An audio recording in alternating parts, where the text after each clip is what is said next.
Terima kasih Anda masih bersama kami di Sindosiang.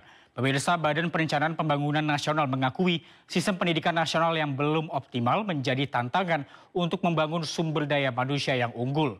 Bappenas mendorong pembenahan sistem pendidikan untuk meningkatkan kualitas sumber daya manusia Indonesia.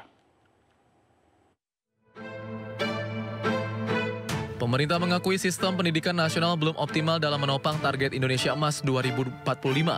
Kementerian Perencanaan Pembangunan Nasional atau Bappenas meluncurkan peta jalan pendidikan Indonesia 2025 hingga 2045 sebagai bagian dari implementasi visi Indonesia Emas 2045.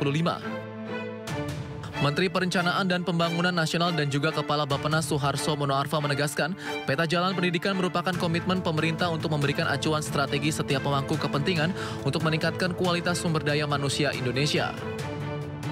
Sebab saat ini masih terdapat berbagai isu hambatan yang menyebabkan sistem pendidikan nasional tak optimal. Padahal Indonesia telah menerapkan sistem mandatori anggaran pendidikan yang mengalokasikan 20% dana APBN bagi sektor edukasi. Namun, sistem pendidikan yang masih perlu pembenahan membuat alokasi anggaran besar belum optimal. Untuk itu, Bappenas mendorong pembenahan sistem pendidikan seperti dengan mendorong universitas khusus riset yang dapat linier dengan kebutuhan pengembangan industri ke depannya. Kita juga tidak punya universitas-universitas yang kita relakan untuk menjadi pusat riset gitu. Dan bagaimana dia masuk di STEAM gitu. Itu nggak ada, kita ada bikin average aja. Padahal kan nggak apa-apa kita kedepankan satu langkah untuk satu universitas, kita tinggikan seranting, tapi dia punya tugas gitu.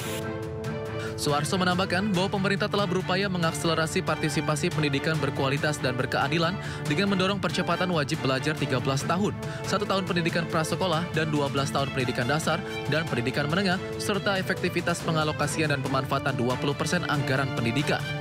Dengan peta jalan ini diharapkan mampu menjadi pedoman rencana pembangunan jangka menengah nasional 2025 hingga 2045.